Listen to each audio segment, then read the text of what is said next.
"No, why don't you go play with your Barbies, little girl?" one obnoxiously tall, dark-haired boy says. The rest of the boys begin to laugh once again, as my cheeks burn with embarrassment no matter how hard I try to push it away. Tucking a piece of my bright red hair behind my ear, I glance down at my shoes. Maybe this was a mistake. I'm not a shark, not like my parents. Maybe I should just go back inside. "Shut it!" a boy snaps as he walks from the house next to mine, making his way to the middle of the group. He is wearing a red t-shirt and a pair of shorts with some tennis shoes. He has golden blonde hair and the bluest eyes that I have ever seen.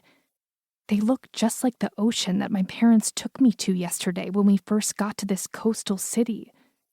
The laughing stops almost immediately as he comes to stand only a foot away from me. I stand as still as possible, licking my lips nervously as he looks me over from head to toe. "Have you played before?" I want to be honest and tell him the truth. Something tells me he wouldn't laugh or tease me like the others obviously would. I don't want the boys to have more things to make fun of me for, though, so I bite the inside of my cheek, nod my head, and roll my shoulders back again to look like I am way more confident than I actually am. His eyes narrow on me for a moment before he nods at the boy with the ball. The ball is tossed at him, and he catches it easily. Turning back to me, the blonde boy hands me the ball. "Let's see what you got." Crap. Thinking about what all the players look like on the TV, I take a step back, still facing the group, before I pull my arm back and throw it as hard as I can. It doesn't spin perfectly like on the TV, but it does go pretty far. So far that the boy that told me to go play with my Barbies can't even run fast enough to catch it.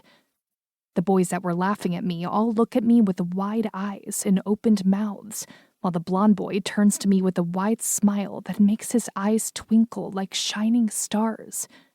He reaches out, hooking my pinky with his as he pulls me over to the other guys. "I'm Trevor, and you are definitely on my team, Little Red." 1. Erica. "I wish you would have just come down with me. I don't like you driving this far by yourself." Trevor's deep voice rumbles through my car speakers. I roll my eyes as I cruise down the highway. "Trev, it's like a 4-hour drive. It isn't a big deal. Plus, you had to get back for football. I would have been bored on campus by myself." He is so protective some days. I swear, he worries more than my mother. Granted, she doesn't often worry herself with much outside of the courtroom, but that is beside the point. Trevor Michaels has been my best friend since I was 10 years old. We were practically attached at the hip from that first day on, apart from the last few years. "I always worry about you, Little Red," Trevor says with a sigh, like he doesn't enjoy his protective streak any more than I do. I used to hate that nickname as a kid.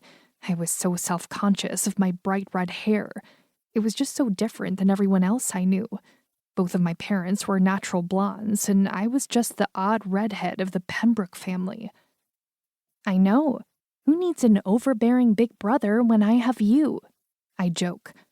He lets out a strangled noise that sounds like a choke crossed with a laugh.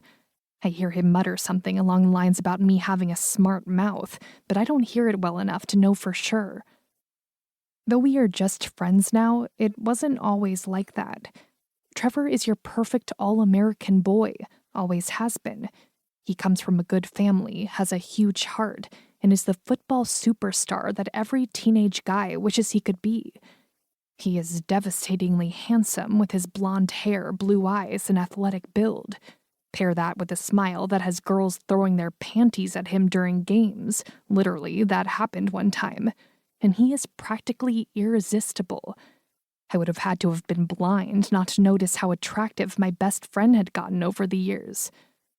At the end of 8th grade, we had a formal dance at school, and Jimmy Cowlitz had asked me to go with him. I was so excited and spent hours getting ready for my first official date, but the little weasel never showed up. He ended up deciding to skip the dance and forgot that he had a date that was waiting on him. So there I was, sitting on the front porch, all dolled up and devastated.